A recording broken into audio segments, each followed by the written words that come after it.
Good Thursday morning, everybody. What a gorgeous sunset.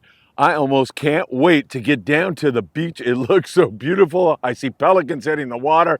What a gorgeous morning it is. No disappointment here. It is like a summer-like morning here in Surfside, California. I'm getting ready to set up for the MB. We'll talk Mexico fishing. We're going to talk long-range fishing. That's looking awfully good. Oh my God, the surf. It has to be good, although that water is really chilly this morning. Feels like it might be below 60 degrees. Of course, we've got the islands to talk about. We've got squid moving in to Southern California. I was at Palos Verdes High School yesterday with a group of phenomenal students who've started a fishing club. What an honor that was for me. You'll see that. And I'll have so much more. You know what time it is. Well, I'm getting ahead of myself. Let me go set up right now. The morning briefing coming at you next. It was an excellent day today. Excellent. Look at how beautiful it is. It's 4 o'clock. Got to get back. I got to pick up Marilyn at school. It's 4 o'clock. We're cleaning fish right now. What's up? Cleaning fish. We got all that fish. You got all that fish to clean. And I got 20 miles to drive back to the dock. So, but yeah, awesome day. November. Retirement's good, guys. Retirement is awesome. Finish the year. Yeah, retirement is awesome. Woo!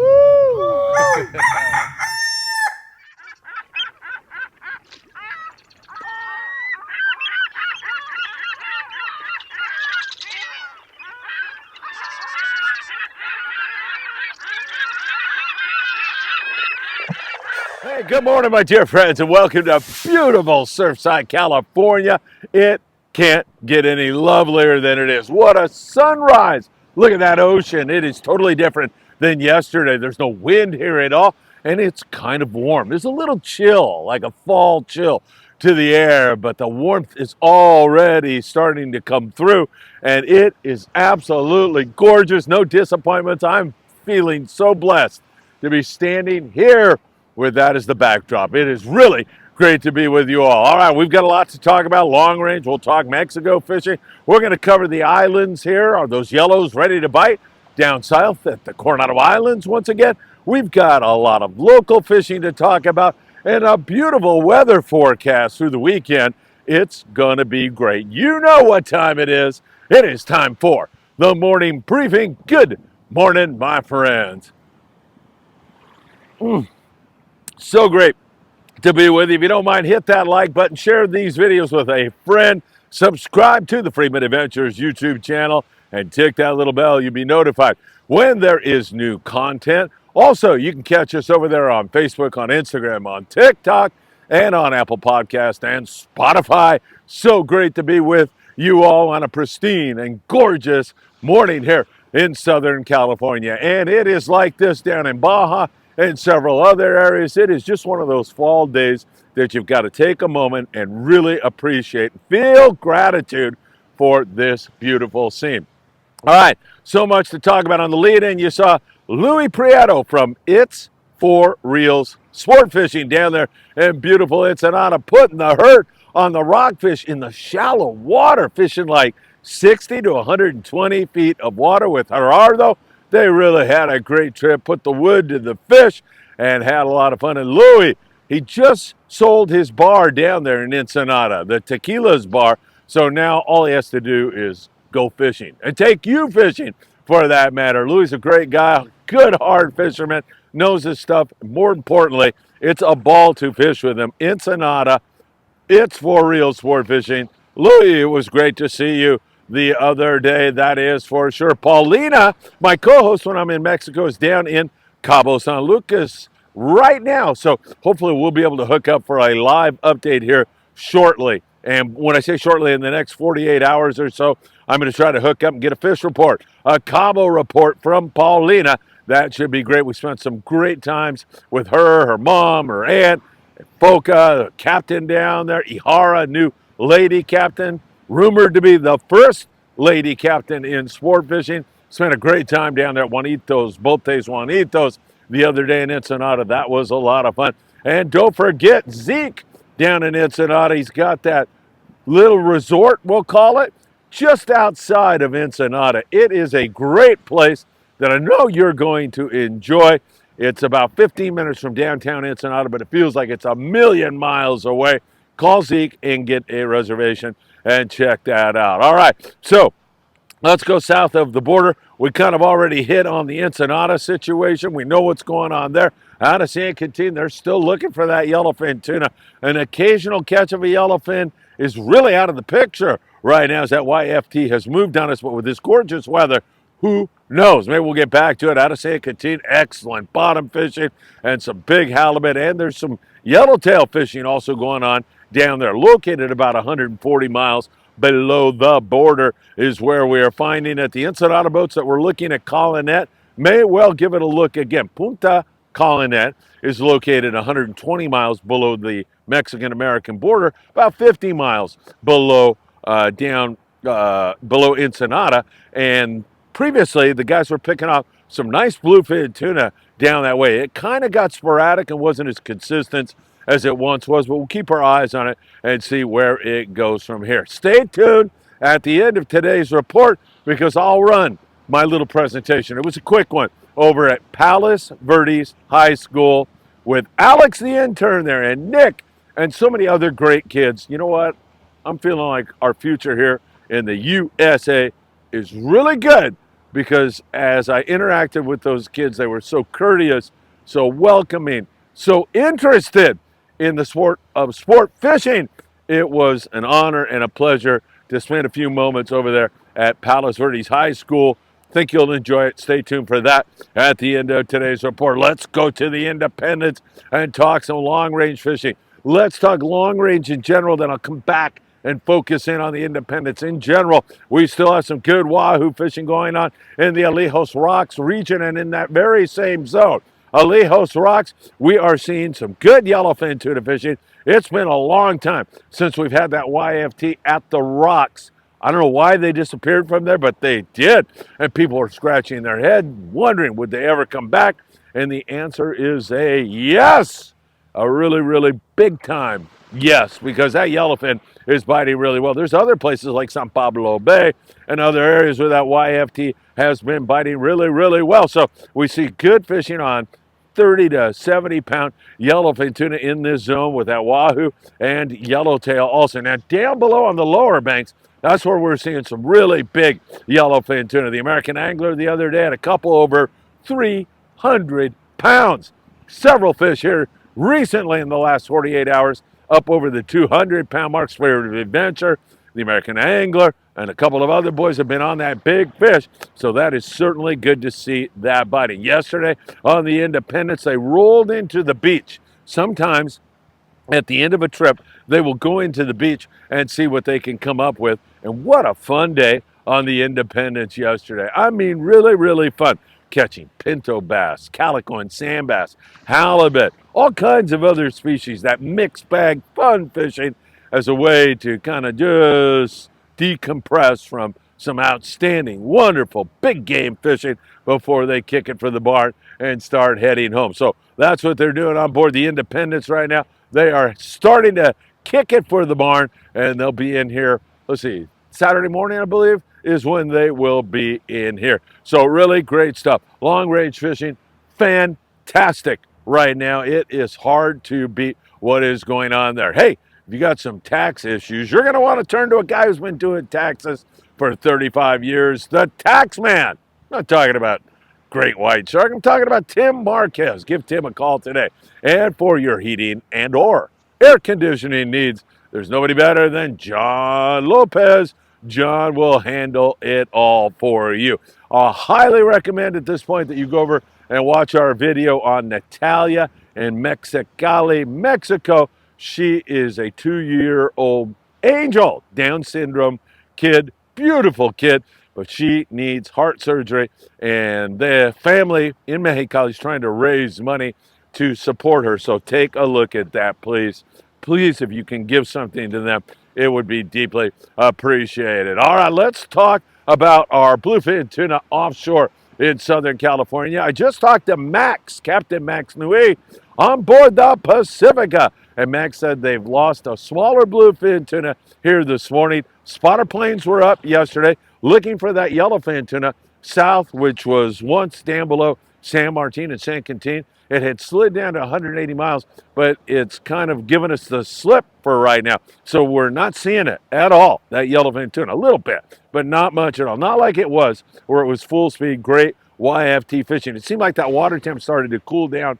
And as a result, that yellowfin tuna started to slide down the coast, and that's where it left us. So we'll see how that all works out. Now, back to the bluefin and Max. Max is out there taking a look. He lost one small bluefin here just after daybreak. So we'll keep our eyes on Max and the Pacifica and the rest of the ways. That bluefin tuna bite has been on the slower side. It had spiraled down almost to nothing. There was a few fish caught here recently before that big blow yesterday, but now we've got absolutely gorgeous weather. And guys that want to go out there and give that a look and give that a try may come up with some fish. And Max on the Pacifica, that kid is flat awesome. Really good kid, polite, courteous, fun to be around, and works hard, knows how to fish. So we'll keep our eyes on Max and the rest of the boys who are heading out that way to see if there's going to be yellowfin tuna south or bluefin tuna out on the banks. And when I say the banks, as you look out there, wow, Catalina Island, gorgeous this morning. Back behind that is San Clemente Island, and then a little bit further back behind that, we have Tanner and Cortez Bank, and then west of there, starting to move up toward San Nicolas Island, there's a bank called the Cherry Bank. And guys, we'll be taking a look at some of those zones. We'll see how they do on that fish. So that gives you an idea of our offshore tuna bite in SoCal. It's down right now, but gorgeous weather forecast through the weekend. Man, I'll tell you, who wouldn't want to go over there to San Pedro, 22nd Street Landing, and jump on the Monte Carlo today? Catch or not catch? Just check that out. Pretty soon we're going to be seeing gray whales passing by here in big numbers as that migration will take place. So that normally it can occur now. I think we've seen one gray whale already this year, but that is also a really special time of the year here in SoCal. Let's talk islands, and we'll go to the Coronado Islands where we've been seeing some yellowtail, but they have been really playing hard to get. I mean, they just don't want to bite. They've got a lockjaw. Maybe that drop in water temperature did it. Maybe this kind of ocean and solar warming that is sure to accompany it will get those things in a biting mood. When they were biting fly line bait and surface iron on some trips, and then others they'd bite the yo-yo iron and a few dropper loop fish when you're fishing bait. So keep that in mind. I'd have 25-pound fluoro up to at least 40-pound fluoro ready to go. Plenty of rockfish down that way. We'll see how that all plays out. Now, as we move you to San Clemente Island, the Fury had a yellowtail out there. They also had 40 bonito, I believe it was, and then whitefish, rockfish, that kind of thing. Mostly the rockfish, but again, with this kind of weather, who knows? And there is some squid there at San Clemente Island. That squid can only help things a lot. So hopefully that's going to be the magnet that sucks those fish in. Catalina Island, man, she's just beautiful. Who wouldn't want to go out there this weekend? It's going to be beautiful. Nice big cod out there because regs here in Southern California, the regulations suggest, or mandate, I should say, you have to fish 300 feet or deeper. You need at least a 16-ounce torpedo sinker to accomplish that feat. And man, those big cod, big bocaccio and vermilions and some really nice lingcod at times also. So keep that in mind. There has been some outstanding fishing there. www.longbeachsportfishing.org to get on the El Patron. They're going this weekend, man. Take advantage of it. Beautiful, speedy boat with a great crew. The El Patron heading to Cat. You're going to want to get out and do that. Don't forget also, these guys are running like the Gale Force, several boats like that, but out of LA Harbor Sport Fishing. I think that's the name of it still now, is it? Drop a comment if I've screwed that up. But Gale Force runs these trips where they leave at 12 noon, they go to Catalina, they fish rockfish, and then as the sun is setting, they put out the lobster hoop nets. All I hear is that the crew is great, and the fishing is fantastic, and the lobster hoop netting is a lot of fun. And man, I'm telling you, this is the weekend to do it. Friggin' gorgeous out there right now. Continuing on our island trek, Nicholas, we see big sheephead whitefish and deep water cod. Excellent throughout the Channel Islands. We get a little signal every once in a while on some whitefish and rockfish, but for the most part, it has, on the white sea bass and yellowtail. Buenos dias, Valentino. Good to see you, my friend Valentino. We get a little signal on the white sea bass and yellowtail. There's a lot of squid that have moved in there, especially on the beach from, Broad Beach and Malibu all the way up to county line.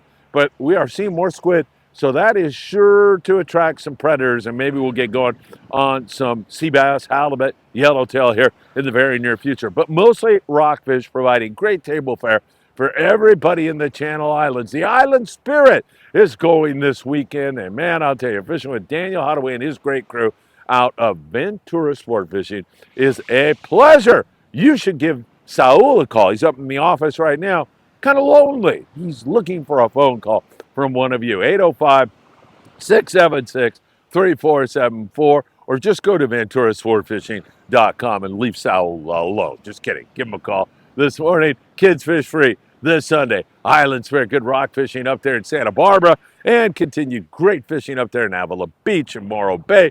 San Francisco also putting the herd on some big lings here recently. We have seen some outstanding lingcod fishing up there in that neck of the woods. Let's talk half and 3/4 day boats along our beautiful Southern California coast, starting in San Diego and working you up to the Channel Islands and above, mostly all rockfish.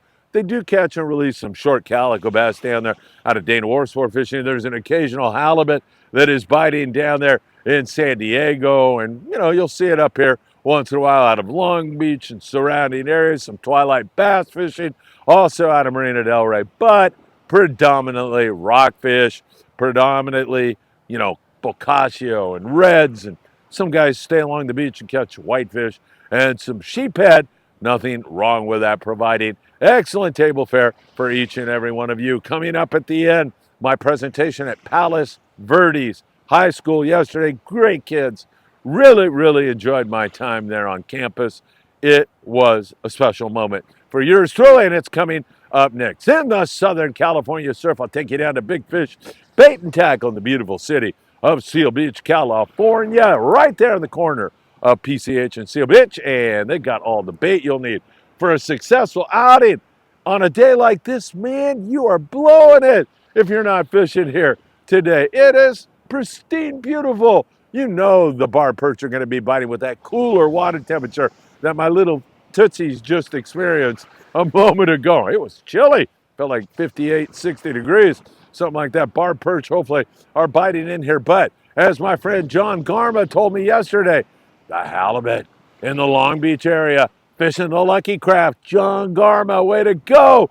He said that they were catching some nice halibut just under legal fish. And he said, keep your eyes open for the birds hitting the water. You find that bait, you'll find that fish. And that is a great thing to keep in mind. No question about that. John Garma up there in the Long Beach area, down around Huntington Beach, more bar perch, some decent sized ones also. Some tiny ones, some decent sized ones. I'm hoping to see some of that bar perch here. And there's still the holdover of some yellowfin croaker at times. It seems like during this time of the year is when you get a really big one. And every once in a while a corvina, but they prefer the warmer water up there in the Santa Monica Bay. More of the same, a lot more perch, but still a few corvina. And then up there around county line, we're seeing good bar perch fishing up there in that area. So really some excellent signal. All right. Wow, what a November morning. It can't be any more lovely as we point our bow toward Thanksgiving. Hard to believe, isn't it? And then after that, of course, Christmas will be here. We're looking forward to sending a lot of goods down to Mexico because so many of you have contributed. We've got a couple things going on this year. We're sending fishing tackle to the kids on Cedros Island, working with my dear friend Diego Nuno from the Royal Star. He's a deckhand on the Royal Star, but he was born on the island of Cedros. Looking forward to accomplishing that feat with Diego, and also working with Diego, we'll be handing out a lot of clothing, medical supplies, and so much more in probably the Ensenada area. Haven't made up our minds about that, but we'll be doing that also. And I can't thank you all enough for your help. I'm going to be asking you for your further help as the shipping cost to send all of that down to Mexico is really expensive. So we'll do some kind of a fundraiser. I got my head thinking about that right now. So we'll see what we can do. All right, my friends, have a beautiful day. And if you can come out here and surf fish like that guy is doing right down there, see a surf fisherman down, or take a walk along the beach, you owe it to yourself to get outside. As I told the kids yesterday, human beings showed up on this planet about 300,000 years ago. And one thing they have been doing, human beings, well, they've been doing a lot of things. Some I can't talk about. But one thing that human beings have been doing for almost all that entire time is going outside. And all of a sudden, we're no longer going outside, young and old, on the phone, watching TV, not coming out and enjoying this. And you owe it to yourself to grab the kids or come out here by yourself and take a 10-minute walk. You will love it and it will renew your soul. Thanks for everything you do by hitting that like button, sharing these videos, subscribing. Really appreciate all your great support. And I hope to see you really, really soon. We've got a limited amount of time. I guess we're done at 45, right? So we got a rock here. I'm going to entertain mostly questions from you guys. Feels good to be in a classroom again. Last time I was in a classroom was when I was back in mainland China a couple years ago. I taught for 3 years near Shanghai. And so it feels really, really good to be back. I taught English, Spanish, public speaking, science, reading, and something else. I forget at this point. So what I want to start with is humans showed up on this planet of ours about 300,000 years. And for most of that, if not all of it, guess what humans did? They went outside in the environment. And guess what? Kids are not doing anymore. Guess what adults are not doing anymore? They're not going outside. And your body craves vitamin D. Your psyche craves adventure. You need adventure in your life. Man, when I go to some foreign country, go to Korea, I go to Japan, I go around the world, lived in Costa Rica for a couple of years, lived in Mexico for a couple of years, I'll literally get on a subway and no plan in mind and get off at an exit and go out and start walking around. And my internals tell me, this is a dangerous area. And you can figure it out like that. You have your evolution will tell you when it's really, really rough. All right, now I need to get to the fishing thing. I'm just going to do a few things with you real quick. But one of the beauties of fishing is the places it takes you to. I just mentioned Costa Rica. Found my wife in Costa Rica, besides a whole bunch of really good fish. Mexico, lived in Mexico for a few years. Love Mexico, was just there 3 days ago. So it's the places it brings you to. Here in Southern California, man, the angling opportunities are really endless. From giant squid, Humboldt squid we call them, that unleash gallons of ink and water in your face. And if you wind them up to the surface and point them in the right direction, well, you could just ruin Alex's day and ink him out. It's really, really great stuff. We've got bluefin tuna nowadays that are spectacular, huge fish to catch. If you want to catch smaller fish, you can go down to the beach this afternoon and catch some small perch and that kind of stuff. You can go to Baja. I made my first Baja trip when I was 18. Jumped in a Jeep. My brother was 2 years younger. He's 16. And yes, in those days, which is a million years ago, we were hearing, my brother and I, you will get your head cut off in Mexico. Don't go to Mexico. It's super dangerous. Don't just forget about the fact that 16 people got shot in Chicago last night. Don't worry about that. But Mexico, oh my God, is it dangerous? So we heard all that stuff. We drove from Torrance, California to Laredo on our first trip, 700 miles into Mexico. And we found some of the most wonderful people on the face of the earth and some of the greatest fishing you can ever imagine. I was down in Baja this weekend. It's a fabulous place to travel to. Get your parents' permission. I'm not telling you that you should go down there, but the danger, there is some danger down there. There's no question about Mexico being a narco state. It is, but if you stay out of those zones, you stay in the tourist areas, you go fishing, you're safe for the most part. And a couple other things, just being addicted to phones. That's why people are not going out in the outdoors anymore.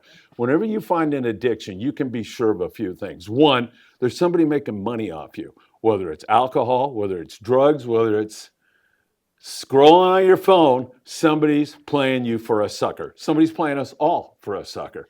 So keep that in mind, and that might help you to come to the conclusion that walking out the door and enjoying the great outdoors is way better. The other thing that fishing has done for me, I started doing charity work probably 25 years ago. That took me to the Los Angeles Lakers. So many of the Lakers, I don't even know if you guys will know these names, but Brian Shaw, he won 3 world championships with Shaq. You probably have heard that name. Dealt with those guys. Worked with the Laker girls who were phenomenal, helped us raise money, send lots of goods to Mexico. So it took me to that. In fact, the California lottery, I don't know if they still do it or not, but they had this thing called a hero in education. How they picked me, I have no idea. But I got picked, and I got to go to the, it was Staples Center, I'm pretty sure. And I took the ball out for tip-off, which was kind of cool, you know? Although there was one really screwed up dilemma to that. I have 2 kids, Philip and Patrick. And so we show up and I go, hey, yeah, I'm ready to do this. I want my kids to meet Shaq. This is going to be so freaking cool. I'm into this. And Eugenia Chow, I remember her. She goes, you got to pick one of those kids. You can't take them both. I'm like, what? I can't do that. And thank God my oldest son, Philip, goes, Dad, don't worry about it. Take Patrick. We're good. So Patrick had a great time. He met Shaq. We met some other guys, Latrell Sprewell. We had a long conversation with him. All of this as a result of fishing, right? That took me there. We ship to Mexico every year medical supplies, clothing, and so many other things. And that came as a result of fishing. I'm going to leave you with one more little charity thing that we're involved in right now. Then I'm going to open it up to questions because I don't want to blah, blah, blah too much here and run out of time. So there's a little girl. Her name is Natalia. Her niece, or no, she, her aunt, so Brina, I'm getting the Spanish all mixed up, is a good friend of mine. She came to me and said, Felipe, we have a big problem. So Natalia was born with Down syndrome. She's 2 years old. She lives in Mexicali. She has a congenital heart problem. Defect. She had surgery when she was born. Now she's 2 years old. She doesn't get the next surgery, she'll be dead in 6 months. That's what the docs told her. They're trying to raise $25,000, $500,000 pesos. So they set up a GoFundMe page. I did a podcast with Claudia, her aunt, and we're trying to get that out there. So that is something that maybe one of you say, you know what, I know somebody who might donate. I know you kids can't do it, but you know, some of you are going to say, oh, poor little girl, you know, but maybe one of you is going to say, whoa, that would be a cool thing for us as a fishing club maybe to get behind and try to promote and try to raise a little bit of money for this little girl. She lives in Mexicali. In Mexico, the safety net thing doesn't exist. Like here in the United States, there's all kinds of places you can go for help and you can get surgeries done and everything else. Mexico is a whole different thing. So her name is Natalia, Down syndrome, little angel. I've seen her photos, haven't met her yet, but I hope to do that really, really soon. So the point is here, fishing opens all of these other doors. I mean, I hardly think that at some point in time, if you just focused on the fishing thing, your parents, I can't imagine them saying, damn, my son or my daughter, man, you ought to see them hook a worm on a hook. I'm so proud of them. All right. I mean, that's not going to happen. All right. Or anybody can do that. But it's where this will take you. It's the doors it opens up for you. It's the adventures that you're going to experience as a result of fishing. You're going to meet people from different cultures. You might even be a real dunderhead who couldn't even say hola in high school. You know who I'm talking about, right? Right here. 4 years or 2 years of Spanish. I couldn't even say hola. And I went to Costa Rica to teach in the Catholic missions down there. And man, I saw these little kids and they were the greatest kids and they were talking away and I'm going, I got to figure this out. And every night, 3 hours of study, 3 hours of study. So now I'm really fluent in my Spanish. My Mandarin is, I didn't learn much in China, but my Spanish is good. So we're literally have like 12 minutes left. How about I open it up? If you want to ask a question, because I'm going to put this on my YouTube channel, I'll hand you this, and that way everybody can hear the question. Who's first? Anybody? Yes, sir. Here, and then you can pass it to the next person if you don't mind. Okay. Oh, wait, let's put you on the show, right? Okay, so I have a question. I was wondering how you got into fishing. So I got into fishing the way most people get into it. My dad, who was not an avid fisherman, but he did a little bit of fishing. He was chronic seasick, poor guy. But he would take my brother and I fishing, and we just took to it. We loved it. I mean, I can remember going on the Redondo Pier when I was 3 years old with a little line trying to catch fish. And of course, guess what I did? I did the same thing for my kids. Patrick rode my shoulders when he was 2 years old. He was out on fishing boats with me. And Philip, my other son, same thing. And now that's the thing that they love more than anything, to go fishing. So my parents introduced me to it. And then I started working on the boats when I was 12 years old on the weekends, trying to maintain good grades in school and still do the fishing thing, Alex. So that's how I got into it. Oh, yeah. Shoot. All right. Do I just press it or? What's that? No, it's on. Yeah. What's your favorite memory from like traveling? Oh, that is a good question. My favorite memory from traveling. I've had so many. It would have to center around people and the experiences I've had. Well, okay, I can give you one. Since it's a fishing club, I'll give you the fishing one. The first time I took my kids to the Sea of Cortez, and I was talking it up, boys, and we drove. So it's about an 800-mile drive. We are driving through all these Baja, beautiful towns, stopping for fish tacos, fishing along the way. Kids are loving every minute of it. Their Spanish was pretty good because my wife speaks only Spanish, so their Spanish was pretty good. And when we came over and saw the Sea of Cortez, it was just spiritual almost. And then our first fishing trip, my kids are like, Dad, do you think there's any possibility that we could catch a marlin? Do you think? We had 9 marlin in our first hour, to the point where the kids said, can we do something else? And I wanted to strangle them at that point, right? Dude, you're seeing like the best fishing I've ever been able to show you. And so we did. We went somewhere else and we caught yellowfin tuna. But there's been so many people. I met Mother Teresa when I was working in Mexico. That's a good memory for me. She was in the dumps of Mexico City up in a place called Santa Fe de los Altos near Mexico City.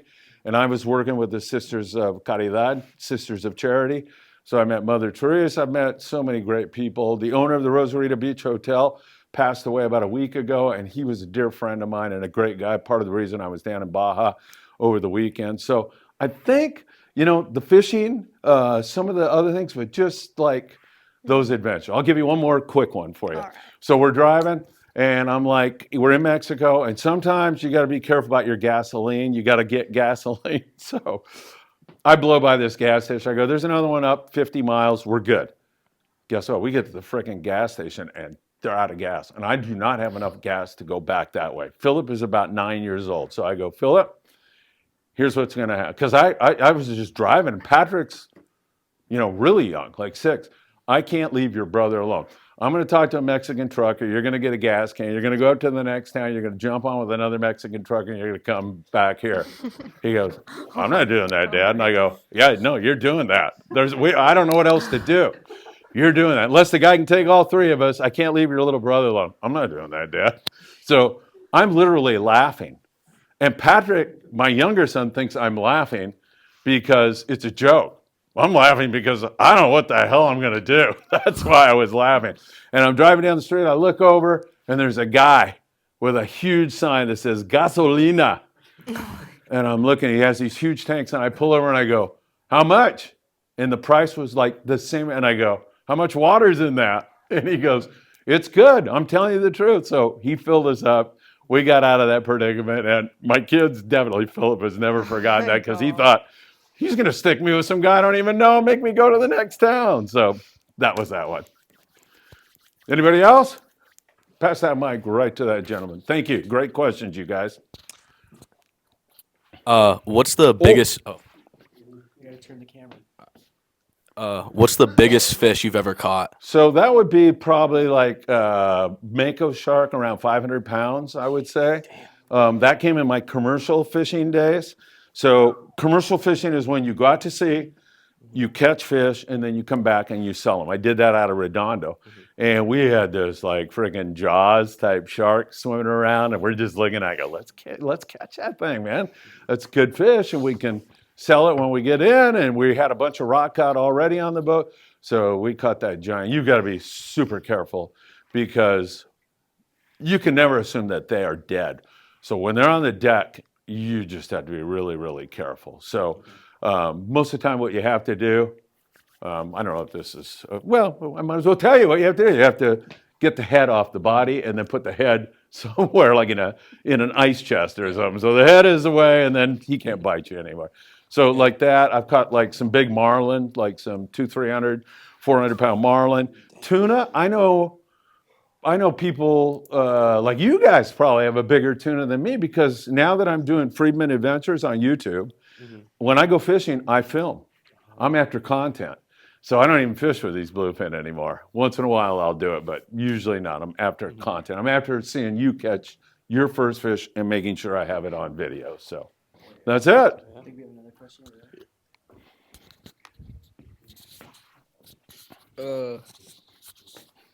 there. What's your favorite type of fish?